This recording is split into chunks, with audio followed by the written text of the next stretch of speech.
Welcome to the Washdown podcast. And on today's episode, Rob Sanderson from the Swel comes back, and we had a great conversation, had a good time. So, yeah, check out his organization, theswel.org. Check him out on Instagram, all those places. We'll leave some links. Great organization, great mission. So like I said, we had a great time shooting this episode.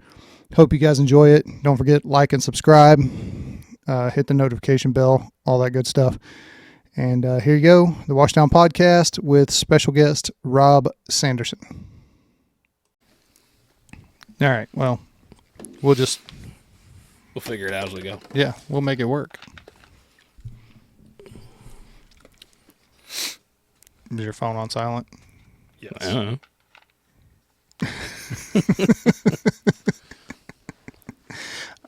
Well, two of us were ready to start the podcast. I'm ready. I'm sorry. Jen was sending me a picture of her surfboard that she just bought. Nice. Well, why don't we just get into it? Rob, thanks for coming back to the show. Yeah, thanks for having me. This is number 4. Yeah, California number 4. Yeah. That's the most prolific guest that we've had. I feel like after 5, I need like a smoking jacket like they have on SNL. Absolutely. With the 5 Timers Club. Absolutely. We're going to make that happen. All right. You can go to Goodwill and get a patch. Be careful what you wish for. I'll wear it. I'll wear it to work. I'm sure we can find one just laying somewhere. They've got to have a smoking jacket at one of the 1,000 thrift stores up and down North Hey, Oak. you know, at my station, there was someone who threw away like 4 complete suits. Just threw them in the dumpster. Oh. I guess they decided firefighting was for them. Yeah. They're not going to need those. Yeah. I think it was just a citizen. Oh, those aren't bad. You can get one for like $60 on Amazon. Oh, yeah. I mean, it's velvet. I got 20 on it. Fantastic. I'm going to get on Amazon right now and take a look. So what's new with Swel? So we are hot and heavy into the season. We just got back with a group from the Kansas City, Kansas Police Athletic League. Move that a little closer to your face. How's that? Is that better? Yep. Well, you want to stay in right at the edge of the red there. Okay. Yeah. Oh, that was all red. That's fine. All right. So as I was saying, we just got back from our first PAL trip with the kiddos from the Kansas City, Kansas PAL. And that generally they have about 3 or 4 swim lessons prior to. Then we bring a boys group out. That went really well. Everybody came home. So that's good. And we're gearing up. Last night was our first swim lesson for the girls group. Yeah, I saw that on Instagram. Yeah. Yeah. So a little different swimming there. Pool and ocean. Yeah. Yeah. The idea is to get them a little bit more comfortable in the water. And, some of them, when we start, never even put their head underwater before. So it's a cool thing. The U.S. Coast Guard takes them out and on one of their cutters, gives them like a tour base tour. How about that?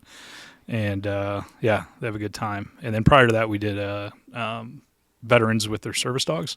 Yeah, I did see that too. That was a lot of fun. Yeah, one of the service dogs actually adopted me. So I guess he figured that I needed more help than the veteran, which may not be wrong. So did the service dogs get on the surfboards too, or they did not? They did get in the water a little bit, but we didn't tempt that because they're pretty expensive dogs, as you can imagine. So no, that was a lot of fun. Doing yoga with the dogs out in the backyard was a little bit challenging because Michelle came out and did her thing, but it was pretty funny. That I don't know. I would think service dogs though would be like. Yeah, it's kind of weird. Like I thought so. Well, I mean, so they're dogs, right? But they train them. At least this group, it was Canines for Warriors is where they all came from. But this group, it's like when they're wearing their vest, their harness, they know they're working. So it's like they're in that mindset. And as soon as they take them off, they're dogs. And so they're running around. You can pet them. They're having fun. There was one female, the poor thing was sitting in a corner the whole time because the boys were after her. It was pretty cool. There was one dog, Link, kind of the grayish, looked like a bulldog mix. And he, at all times, 100% would not take his eyes off of his handler. the whole time. Like didn't care about anybody else. It wasn't mean. You could pet him as you walk by, but had no interest in anything else other than his dude. And they have a really cool story too. Bill and Link. Link's the dog. Bill's the guy. I was so hoping it was the other way. Yeah. They had a really cool story, and I'll tell it briefly, paraphrase it, just because he's been public with his story. But a few years ago, that he got to the point to where he kind of had enough and drove out to the mountains into the woods, and he lives up in the Northeast, and with the intention of just ending it all. And for whatever reason, after a couple of days in the woods, he came out and then linked up with Canines for Warriors, and his dog, they found him running around the mountains, like just famished and like on death's doorstep. So it's kind of a cool thing. They have a really strong bond because they had a very similar kind of near-death experience. But yeah, they're a great pair. That's pretty cool. That's pretty cool. Yeah. That's pretty awesome. Yeah. And I like that. I mean, that's kind of my my thought whenever I think about service dogs and stuff. That's kind of, I know if I had one, that's what I would want. Yeah. Look at me all the time. Right. Yeah. That's your job. Yeah. And they do that, especially when they have the vest on. But then like Doc was the one that kind of adopted me. And I mean, he was in my lap. I was trying to play Cards Against Humanity, and he's like sleeping, and I'm dealing cards. And then, the next thing I know, I'm sitting on the couch and he's just head on the shoulder. I don't know. So like the human version of Leon. Yeah. Exactly. Very much so. He was a little bit bigger than Leon, though. We just had him back on the show a couple weeks ago. His yeah. episode will air a couple weeks. Good. Mid-July. So yeah. Good to hear that he's doing well and expecting a baby. And yeah. Oh, good. He announced that. I wasn't sure if I was supposed to announce that or not. Yeah. Yeah. Well, I mean, I guess he announced it. This will air after that anyway, but okay, yeah, good. So it'll be. You mean fine. This isn't live? No, it's not live. We don't do that anymore? We don't know. God, man, you bringing up some hurtful memories, man. Oh, I'm sorry. I don't understand how we can't get that to work. Like I did a video today this morning for the Patrick Rudd Project, which is a nonprofit in Kentucky. Okay. And they're having Travis Housey speak, and I've been in communication with them just because they were picking my brain about some stuff. And they're like, hey, would you do this advertisement on your Instagram and, post it and all that stuff? Sure, no problem. I've heard him speak before. He's fantastic. So whatever support I can give is fine. And I was thinking about it, and I was like, I'll just do an Instagram live and, do it that way. And then I was like, you know what? Every time that I try to do something live on any platform, I fuck it up terribly. So I'm just going to record it, which is what I did. There you go. Smart move. Oh. What? Nothing. I'll tell you what. If you want to take over the social media, you can do that. Pass. Hard pass. Solid pass. What did we talk about with body language? I don't remember. I wasn't listening. Oh. Fucking killing me, bro. Killing me. That's what I do. Yeah. What's the latest on the England trip? Are you hosting this year? Yeah, so that's the October date I was telling you about. So that's the plan. So our boys over at Swel, they originally were part of the police department, and they'd sponsored. They had 10 officers just dedicated to their surfing program, and since I don't know, the last few months they've kind of been in talks, and they've kind of separated from the police department, and they're creating a non-for-profit, is what they call it, nonprofit over with Swel, and then the police department's gonna, I believe, fund to have their people kind of go through it. So. Yeah, they've been in some transition, but it seems as if October might be the date for them to come over. Okay. Yeah, hopefully that'll happen. Those guys are fun. So I think they're going to bring 6. Cool. Should be good. Yeah. Is it back to California again? Yeah. Yeah, that's where all the gear's at. So cool. That's a long flight. Yeah.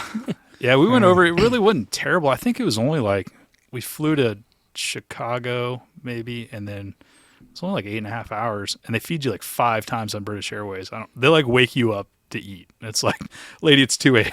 You're not trying to sleep here.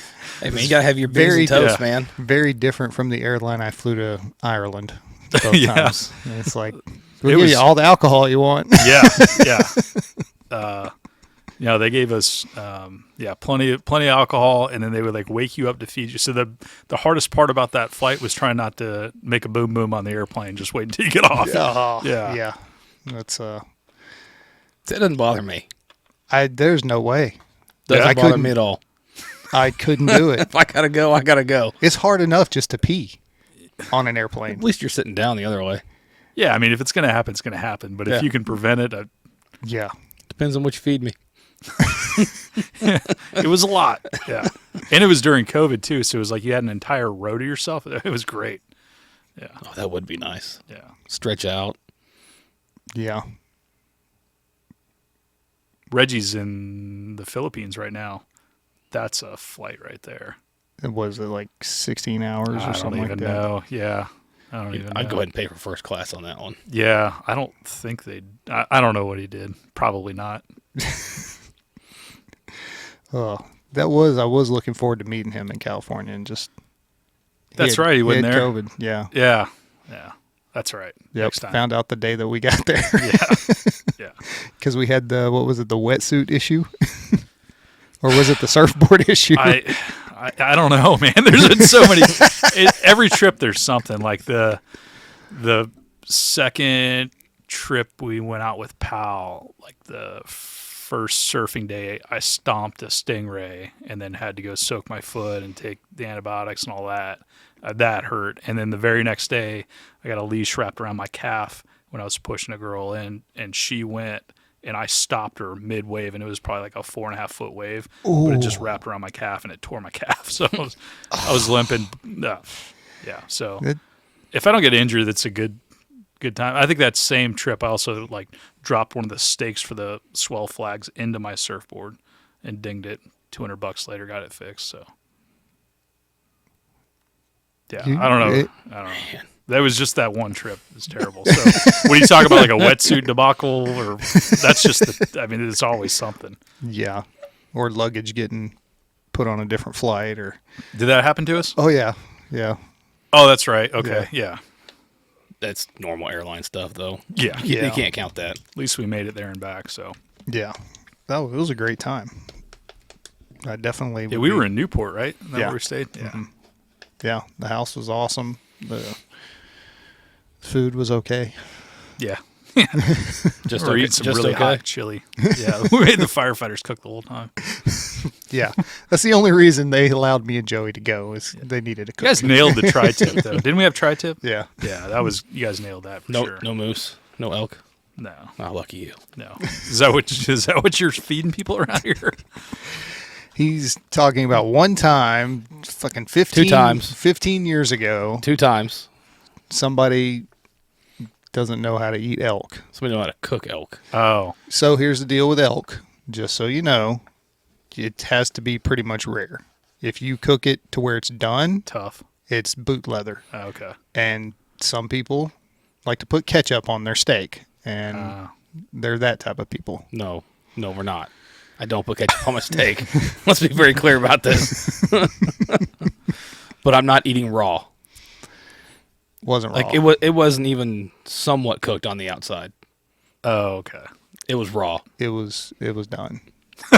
It was raw. Did you put a thermometer in it? No. Oh, okay. You don't cook.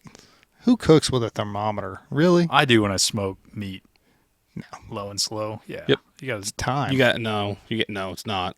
Not when you smoke stuff. It will stall. All right, I just joined Team Nelson here. I'm sorry. Get out, both of you. Sweet. Yeah, you got to check your temperatures on when you smoke meat. Do you not have a smoker? Yeah, I got a smoker. Okay. I use it all the time. Rachel uses it? When you say No. you use it, is Rachel... I use it. She's not allowed to touch it. Doesn't sound like you should be allowed to touch it. You have a Traeger or something? Mm-hmm. Oh, well, there you go. Dude, just set it and forget it. Unless you're doing ribs, and then you're out there every, 3 hours, 2 hours, and then 1 hour. Yeah, well, Traeger's basically automatic. It doesn't even really count. You got to get one of those where you got to work the dampers and put the coals in and Oh, okay. Fry a few briskets on accident. Sure. I mean, that's an expensive mistake there. Yeah. You do that $80 once. Piece of meat. Yeah, I know. I've done it. Man, you guys are buying small briskets. Yeah, no. I just do the big one. I do ribs. Yeah. And yeah, you don't need to check temp on that. Yeah, you don't need to check a temp on that. So, like if I ever do a pork butt or something like that, maybe I would use the thermometer, but it's hard to mess up a pork butt. It's like my thermometer. The thermometer that I have is off by like 15 degrees. So you got to do some math. Yeah, so I look at it, I'm like, all right, if I'm here, okay. But then I always double check it with 2 o'clock in Chicago. Yeah. I start doing math. I'm like long division and what do they call it? Abacus? Yep, the old abacus. Look it up. Oh, I wonder if anybody uses those anymore. I don't know. I think I see them in like the dentist's office for kids. Or no, those are just the little slide toys. Yeah. Same concept. It's the same thing. I don't know. Same They're concept. just a more interesting abacus when I look at it. I don't know. No, I don't see them anymore. Just a museum. Yeah. Although CD players and Walkmans are in museums now too, so. No, don't say that. Flip phones. Yeah. Like the old Razor phone that we all had. Yeah, I think it was awesome. Yeah, it was the best phone I ever had. Yeah. And they would last for like, I don't know, 5 years if you could keep the screen. Yeah. Yeah. If you didn't break where it flipped. Yeah. We charged the battery once and it lasted for 3 days. Yeah. I love my flip phone. I miss my flip phone. I think they got this thing called a jitterbug with the numbers are big so you can read them. Uh-huh. Mm-hmm. I don't know if they still make that or not. I'm pretty sure they do. Yeah. They got to order it online.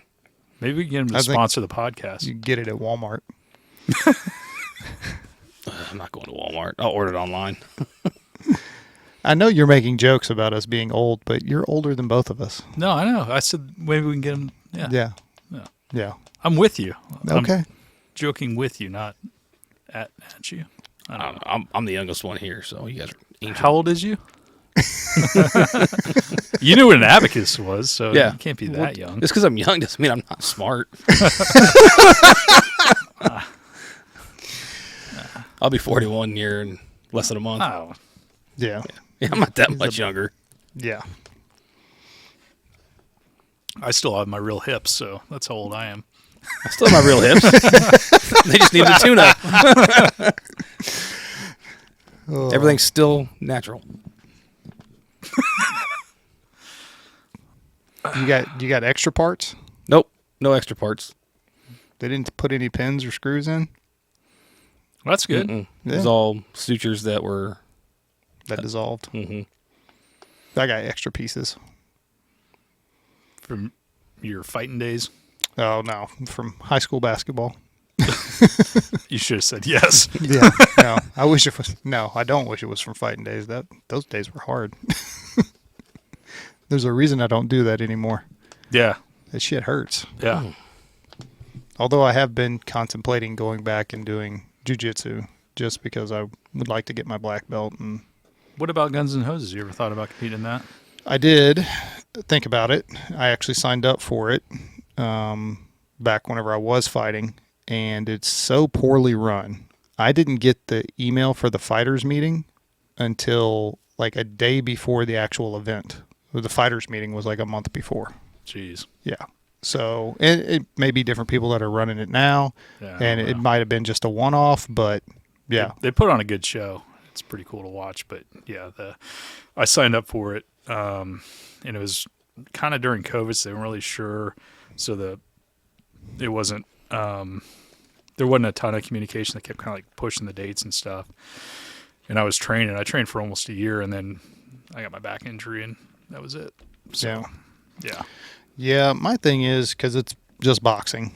Yeah. And but you could do other stuff in there. You just might get disqualified. Exactly. And that's probably what would happen because I'd probably throw a leg kick or a head kick or something like that. And not intentionally, but I never did straight up boxing. Yeah. Like it was always Muay Thai.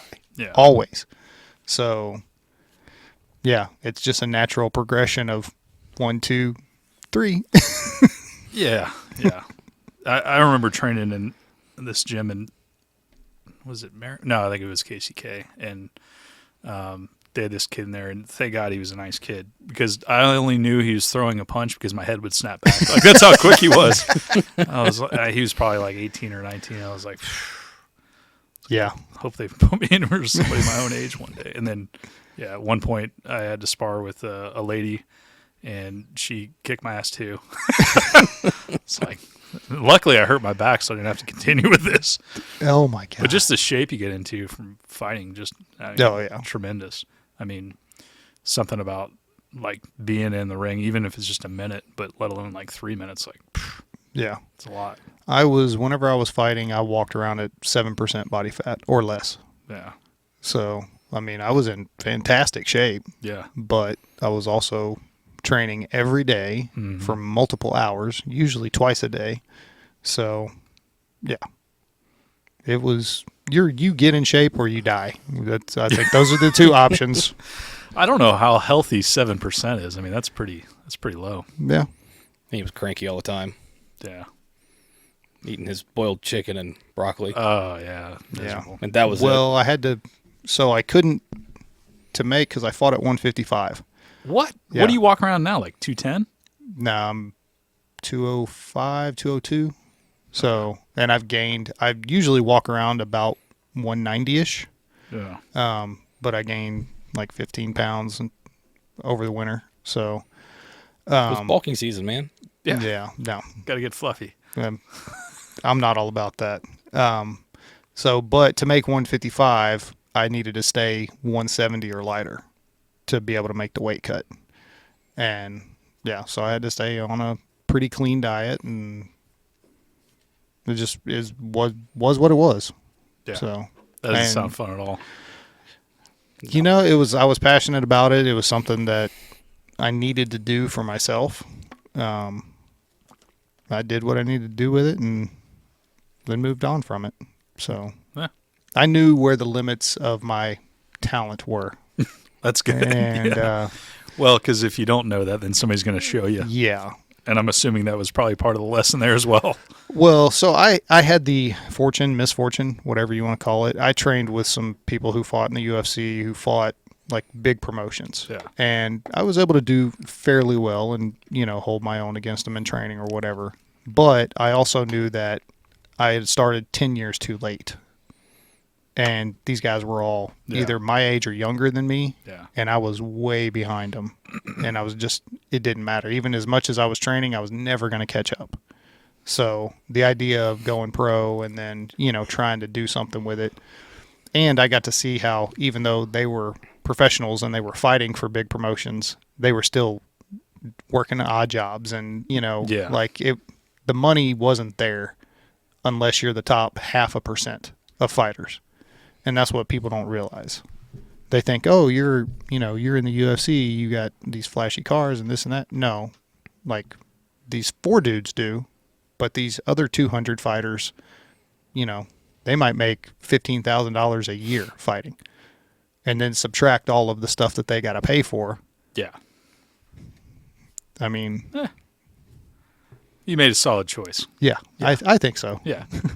Speaking of fighting, I heard Elon Musk and Mark Zuckerberg are going to fight. Is that true, or is that just a hoax? I don't know, but I really hope that happens. I have heard it's going to be a jiu-jitsu match.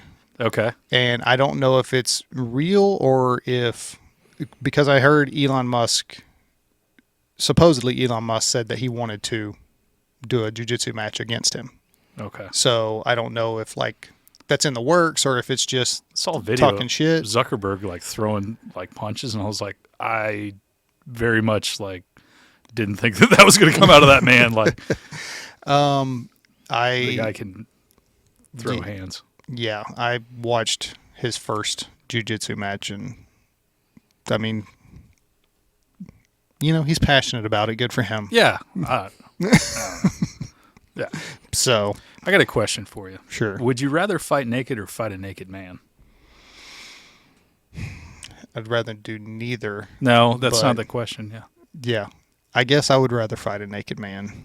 Yeah, I agree. You think about it though, if you're losing and you're naked, you can run faster. So there's that. But my feet are tender, so do I have shoes on or am I completely naked? I mean, I'd say in this scenario, you got 4-wheel drive Crocs on. That's fair. That's fair. Yeah. So it's like half naked. That changes the dynamic. Well, if you're naked, there's nothing for them to really grab onto. Oh, there's one thing. Yeah. What if it's 30 degrees out though? Then you're all right. Yeah, then you're fine. Yeah. Yeah. See, I've only fought cut naked men, so I don't know. I've never actually fought myself being naked, but I have fought a few naked men. Yeah. And I preferred being clothed. Yes. Yeah.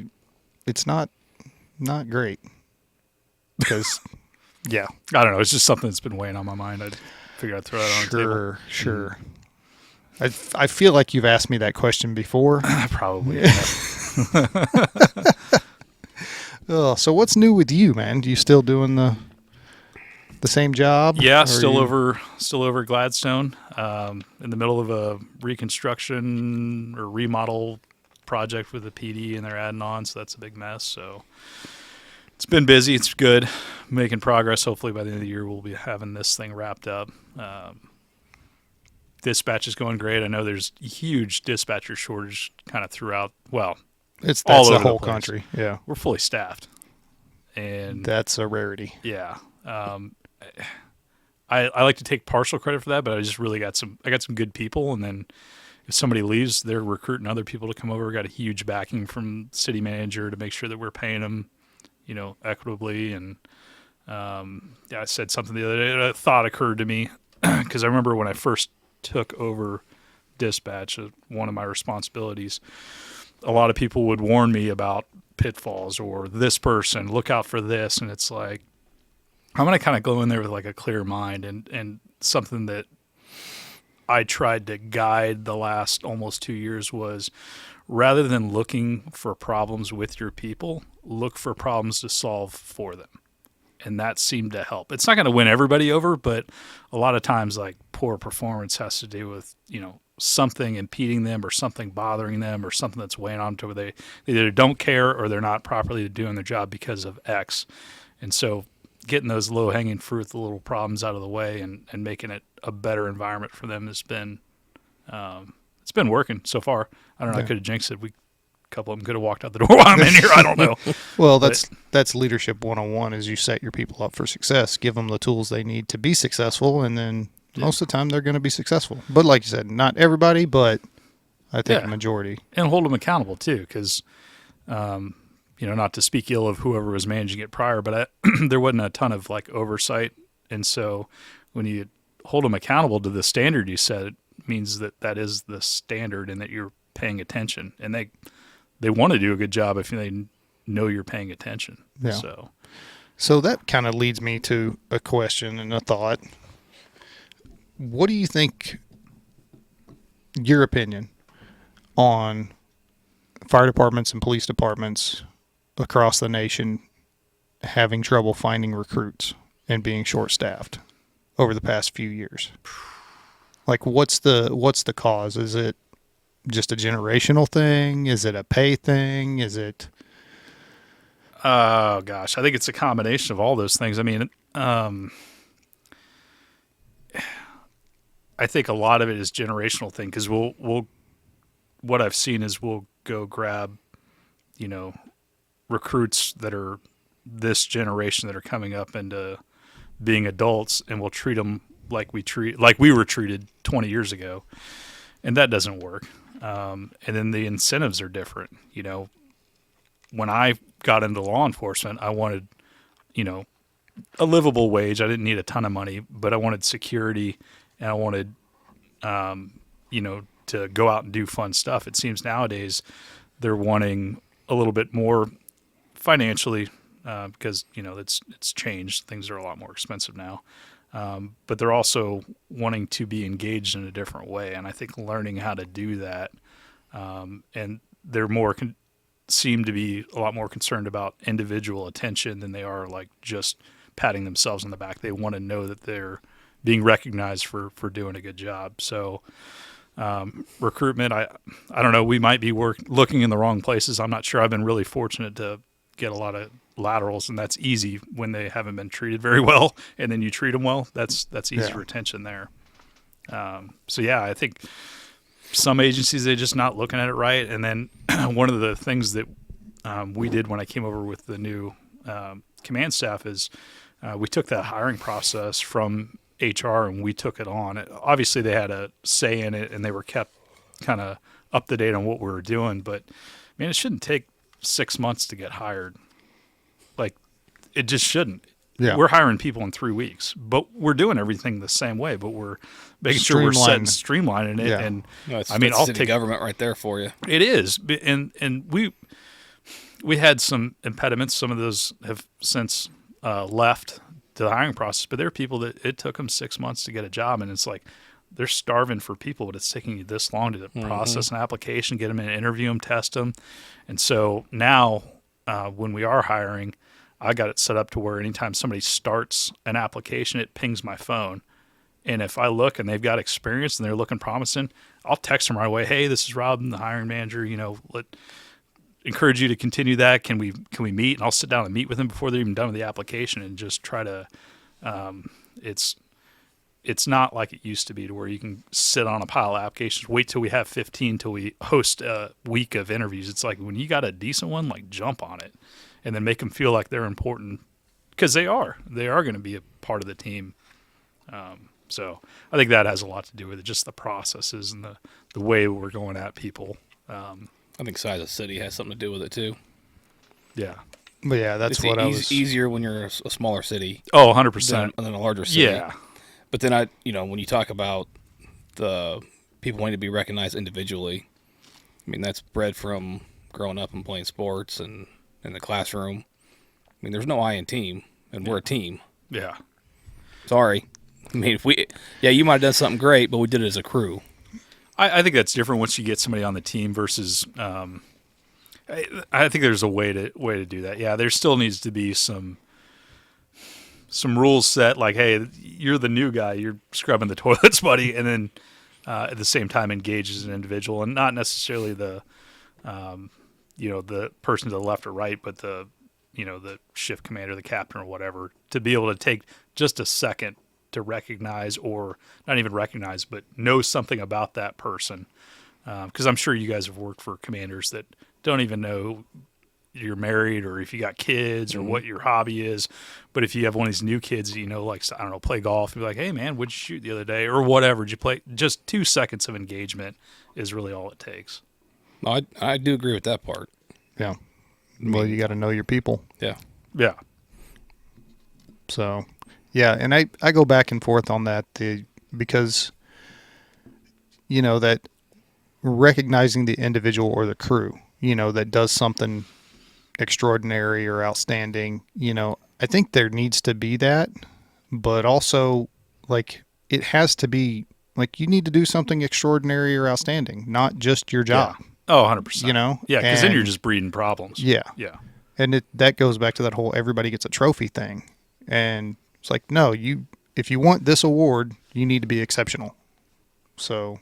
Yeah, and that also comes with who's the one putting the awards together and who's deciding on getting what. Because I know we've all been to the department-wide award ceremony, and the biggest lazy slouch is getting the, firefighter of the year because the cops aren't lazy.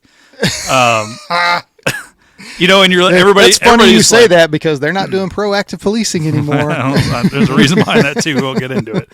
But yeah, all jokes aside, it's like as soon as you give so and so the award for being the outstanding guy, and everybody knows he sucks, that just immediately erases any sort of legitimacy. I guess when I say recognition, I mean more one-on-one engagement, not over the top, but to be able to engage. Because before, like when I first started, if it was a captain or above, they didn't care who you are. Just get out of their way. They didn't want anything to do with you. You just can't act that way anymore. That's not a great model for leadership.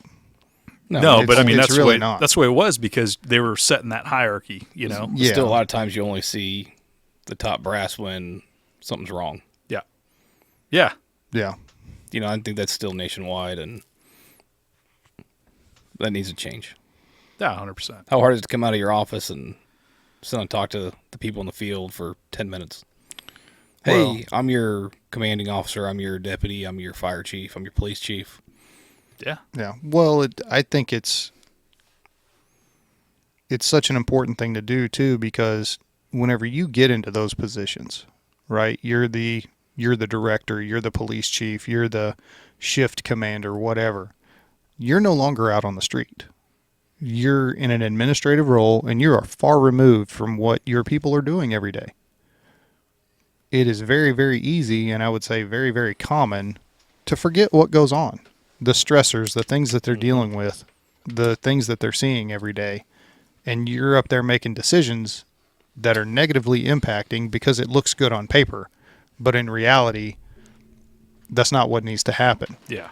And just by simply, like Chris said, getting out of your office and checking in with your people, you don't make those mistakes, or you're less likely to make them. Yeah, when you're not far removed. And I'm sure that's a difficult position to be in, especially a city as large as the one that you guys work for. It's just, there's a lot of politics involved too, you know, and a lot of pressures. And it's like, hey, if you want to keep this job. Yeah. Well, and I think, and that's something in, Cotton Candy Rainbow Land that I would change if I was king for the day. I would take the politics out of it. Yeah. Because in reality, the fire department, the police department shouldn't be political. Yeah, well, they're political weapons. Yeah. Is what they are. I mean, we're a public service. We are here for the taxpayers. We're here to save lives. And whenever you start bringing politics into that, for whatever reason, you are already fucking up. Yeah. I don't know. If it's necessarily the chiefs bringing that in, or it's the elected officials. I think it's elected officials and the pressure because they know they can use those two departments as a pawn. Yeah. I'd 100% agree with that. You see it all the time. You just don't know you see it. Yeah. Or, you weaponize government agencies. Yeah, and I think to some degree, like, management and people that have been around a while recognize, hey, there's certain things that are going to happen, because of the changing of the winds. But being able to try to minimize that impact on your people as much as you can, and at least keeping them in mind when you have to make a shift. Yeah. And then I think if you build those connections like Chris, you were talking about with your people, you'll have a little bit of leeway and have a little bit more in your credibility bucket, whereas if you're just a shut-in. And I think transparency goes a long way too. Yeah. You create a new policy. Okay. Why? So explain it to them. Like, okay, this is what happened. This is why this got created. This is where it's going. This is where it's coming from. Sometimes we don't have a choice. Yeah. Even as an administrator, it's not always up to you. Right. Yeah. So now you guys know what I know, and this is why. You don't have to like a policy to enforce it. I mean, that's the policy of the department you work for. It is what it is. But explain the why. Just be open, be honest. So let me throw this to you. What do you think the senior firefighters or cops or not the stripes or bars can do to help, or do they have any interest in helping with that retention, recruitment? Because I see a lot of effort from the top, and maybe it's misplaced, maybe it's not. It's rare that you see kind of those senior guys recruiting, retaining. So I don't know. I don't know how to answer that. Well, I mean, my opinion, don't treat them like we were treated. It's not the sit down, shut up sub. It's you have to take an interest in them. You have to train them. You have to bring them along. And you can't do it the way that it was done to us. Just follow me and do what I do. There's more that goes into teaching and training the new crop of people that are coming in. I mean, that's what it boils down to. It kind of goes back to that whole when people say respect is earned, not given. So I think I think there's truth behind it, but the default is to treat somebody with respect, and that's where you start. So that new person comes in, they're gonna have to clean the bathrooms, clean the station, check out all the rigs multiple times. They're gonna get quizzed on where stuff is. But then you gotta go out and teach them, and do that kind of stuff with them. No, they go over the rig the first time by themselves. That's fine. Then you do it with them. Then you do it again after lunch. talk about the tools, and like you're saying, engage with them. Sit down and have a conversation, and don't talk down to them because they don't know what you know. Of course they don't know what you know. They're brand fucking new. I remember what I knew when I first came on. I knew my name. I knew that was a fire truck. Yeah, that's about it. That's about the extent of your knowledge, because what you learn in the academy is enough to pass a test. And then you go get your on-the-job training, and then you start your real training on what you're going to do. Yeah. Well, and I think it's beholden to the older generation, those senior firefighters, senior police officers, to take that initiative and take the younger class under your wing. Teach them, train them. Because, do you guys see much of that, though? Or do you see... So I see some of it. I see some that go the other way. Yeah. It just it varies widely from station to station and shift to shift. Yeah. So... you get what you put in. Yeah. There's not what it comes down to. My personal opinion, there's not enough of it going on. I'll say this for anybody that might be in that senior firefighter or police officer position, the hardest ass chewings that I ever received came from people that didn't outrank me but had more years on. Like, if you get your butt chewed by the captain or the sergeant, you can go tell your buddy, like, oh, yeah, he's just being a jerk. But when you get your butt chewed by that senior cop, you're like, oh, I messed up. Like, because I have to work with that dude daily, and he's keeping me in line. And, like, that always meant more to me, and I took it harder than any time I ever got talked to by the captain or sergeant. Yeah. Well, and this is a point that I made not too long ago was, these new cadets, new recruits, they have to have their on-the-job training. Somebody has to do it. Why wouldn't you want to be the person that trains these people? Because you're going to be the one working with them day in and day out. Yeah. You're responsible for their life. They're responsible for your life. Don't you want them to be as good as they can be? And I got a blank look back. I'm like, okay, I'm done with you. Yeah. Yeah, I mean, that's a lot of effort too, though, but they, like you said, they got a pretty vested interest in. Yeah. But I think that goes back to having a standard too. Yeah. Like maybe a book that has standards in it of what you need to meet. By the 3-month mark, you should be able to do this. 6 month, you should be able to do this. You guys don't have that? So on and so on. No. Most fire departments don't. No. And that should be for every rank. There's several that do. Most don't. Yeah, we're very behind the times, I think, in the fire service, and because it varies so widely between departments. There's departments where all you got to do is show up, and eventually you're going to get promoted because it's seniority based. It doesn't matter where you've worked, what you've done, what classes you've taken, nothing. It's just, you've got 15 years on, we have a vacancy, you are now the driver, or you are now the captain, or whatever. Oh, wow. But then there's other departments where it's super competitive and you need all of these certifications and, plus the time component to be able to test for promotions. Yeah. So some departments, I think, probably just same as like most companies, some do it better than others. Yeah. They develop their people, develop those leaders, and they want to have and are able to, they've figured out a formula to have the best people in the best positions and develop them to where they're going to succeed wherever they go. And some don't. So what advice would you give, well, both of you really, being captain and your driver, right? Captain. Are you captain now too? Yeah. That's right. You get promoted. Yep. Okay. Well, then put your driver hat back on. Right as I came back to work, I got promoted. Yeah. Way to go. It wasn't planned or anything. What advice would you guys give to somebody that's newly promoted? Maybe this is their first supervision job. Because I know we've all seen the guy that one day was bad-mouthing and doing whatever and cutting corners, and the next day all of a sudden he's the book Billy and browbeating you, and all of a sudden his boots are shining. You're like, what? Don't forget where you came from. Understand why your role is changing and in what capacity. Yeah. Because as a firefighter or as a rookie police officer, you're going to make mistakes.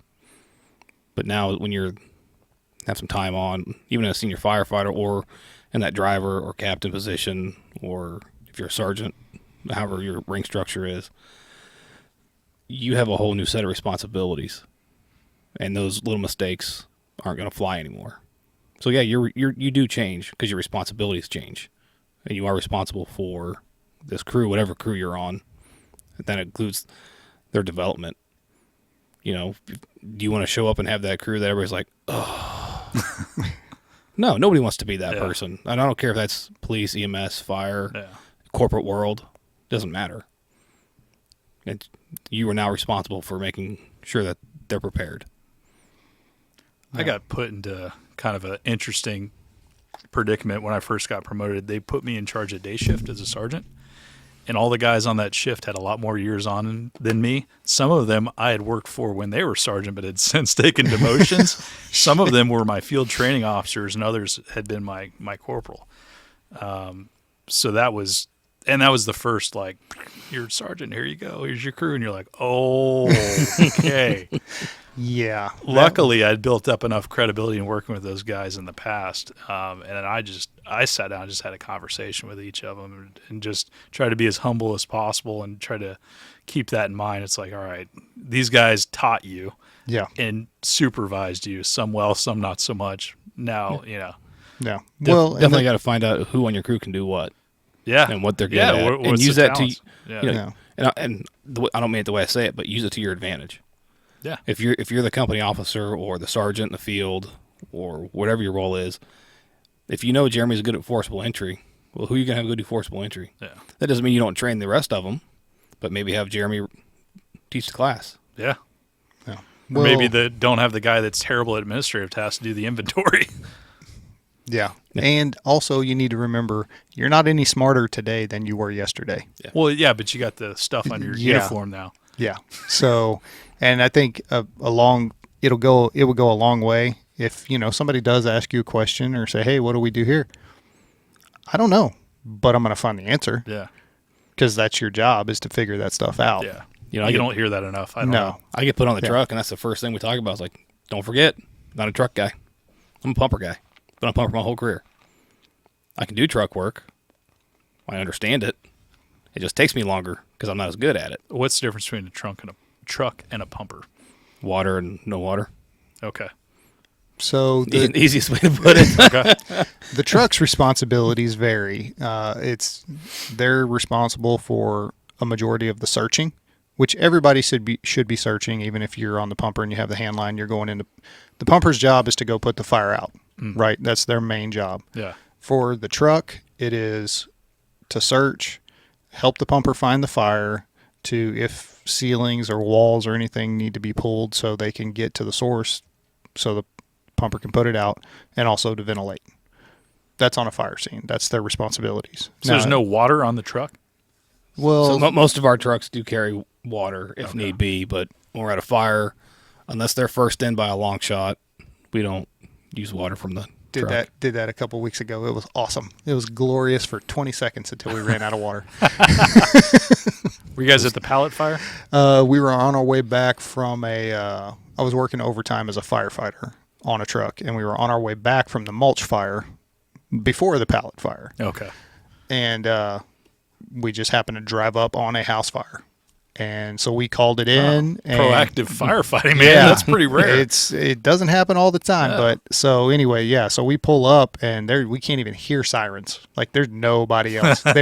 Everybody's, leaving the station, And I looked at the captain. He looked at me, and he goes, pull a line. It's like, there's not a hydrant in sight. Like, we're just, all right, we're going to just try to get as much of a knock on it as we can. And then probably 15 seconds after we ran out of water, a pumper showed up, and they had a hydrant and went and did the rest of the work. And then we went back to doing truck work. But yeah, like I said, it was glorious for 20 seconds or so. I learned something today. The smaller departments I've all worked for, they just said, you got a fire truck and there's water on it. Like, yeah, I didn't realize there were, once you get into a larger agency, there are different sets of responsibility. Yeah. Well, and you'll see, like, that's part of that organized chaos that we have. Yeah. And you need that you need it in every fire department, I would say, but in larger municipalities, it's even more evident because you need those aerial ladders on the truck. Yeah. You need to be able to, one, use them for rescues, use them for fly pipes, use them for whatever else. Use them for a standpipe if need be. Yeah. Done that before. So, or trained on it anyway. Yeah. So you need that division of labor. And then, I mean, you go even further down the road of talking about what the rescues do and, you know, how much they vary.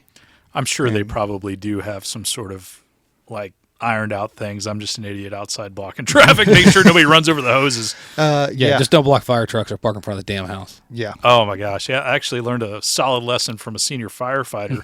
It took me one time to learn that. I got chewed out from the driver. Yeah. So I'm trying to get to the house because what am I going to do? Yeah. Stand there and watch it. Yeah. Remind me, and after we turn this off, I'll tell you a story.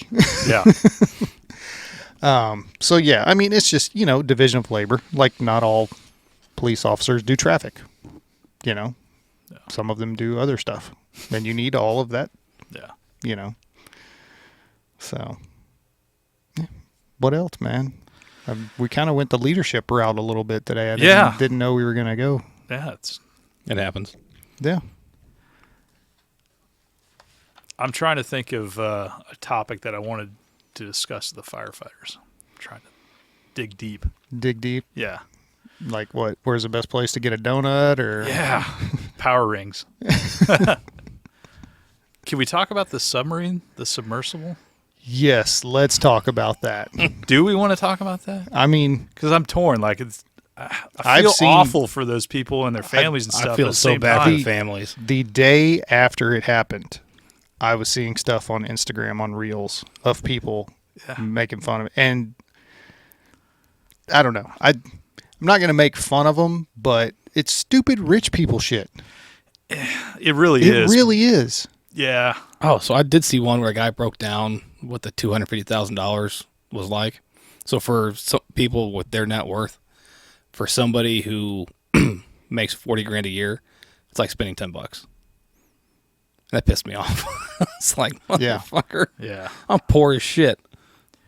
Yeah, it is stupid rich people stuff, but it's also, and I would never do this, and I would never get up on one of these crazy rockets and orbit the Earth or whatever they're doing either. But that's pretty cool stuff. Like, I mean, that takes some. Yeah, I mean, would it be awesome to go down in a submersible and I'm claustrophobic, so no, but what they're doing is cool. Yeah, to see the wreck of the Titanic. Or would it be cool to go to outer space? Yeah. Absolutely, it would be awesome.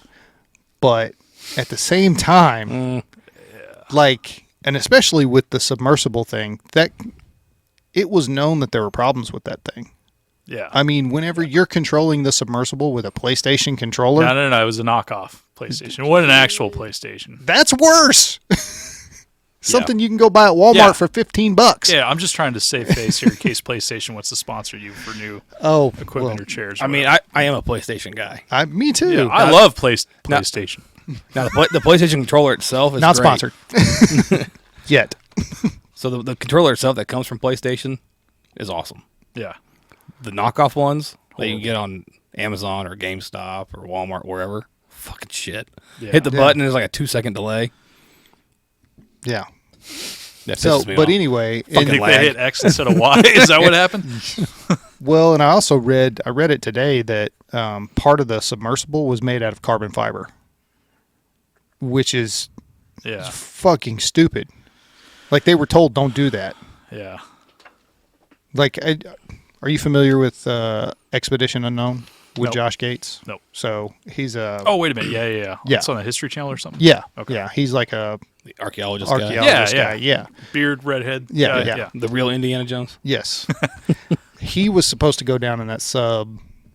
Oh, I did read last year, 2 years ago, something like that. Made a good decision. He said, "This is not safe." And the stuff that I've seen him do, is like he said it. Okay, that's good enough for me.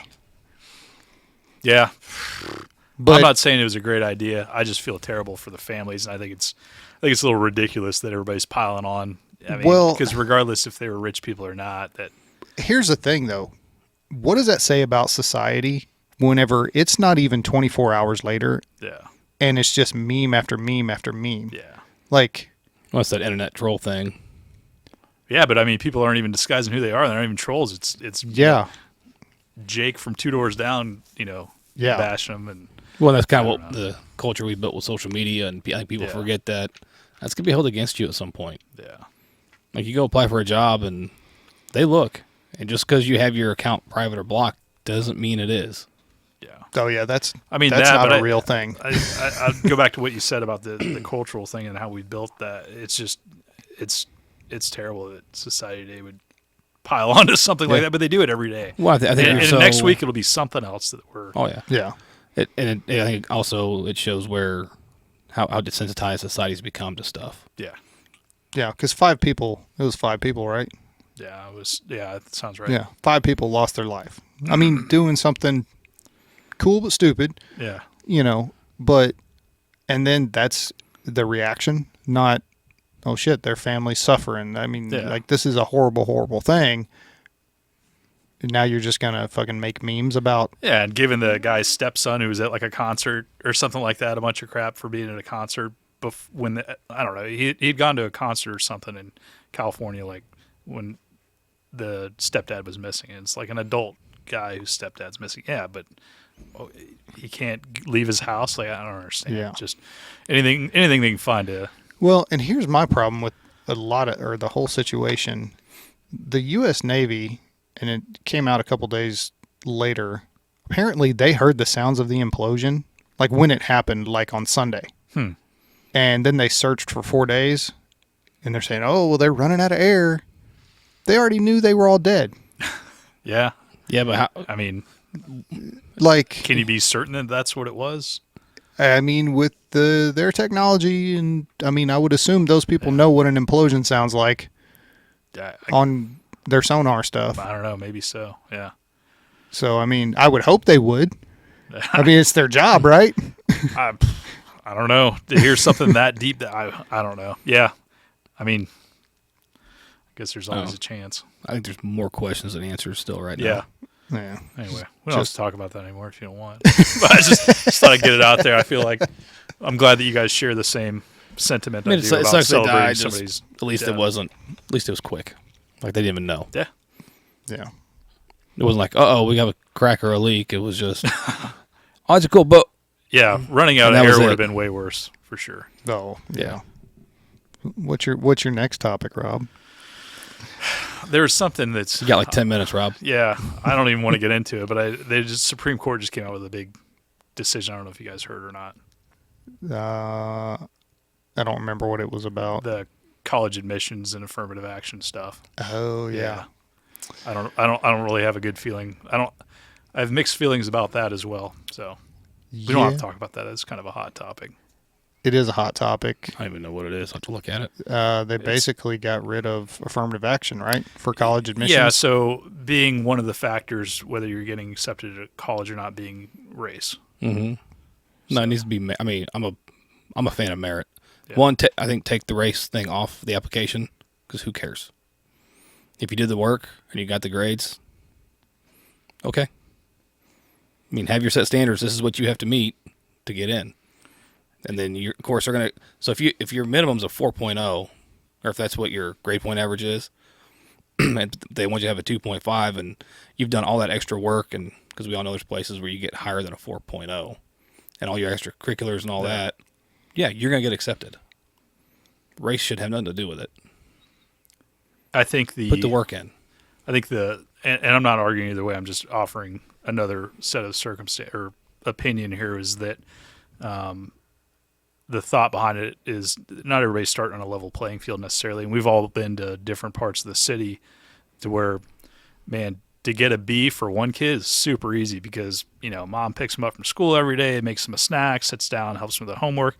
And then the other kid is walking home, dodging all sorts of craziness, gets home to a broken place where everybody's, raging in the house and they have to sneak off in order to try to finish their homework. So to get a B is extremely difficult. They're not eating right. They're not sleeping right. So I'm not saying I'm pro affirmative action or not. I'm just saying if we had a level playing field to where everybody had the exact same thing, and I'm not suggesting we go into some socialist society or whatever, but your point would be absolutely agree with you. But the argument... Yeah, I'm speaking on a level playing field. Yeah, okay. Yeah, well, that makes sense. I agree. I think merit should especially when we're talking. So the question is, how do you make it fair for everybody?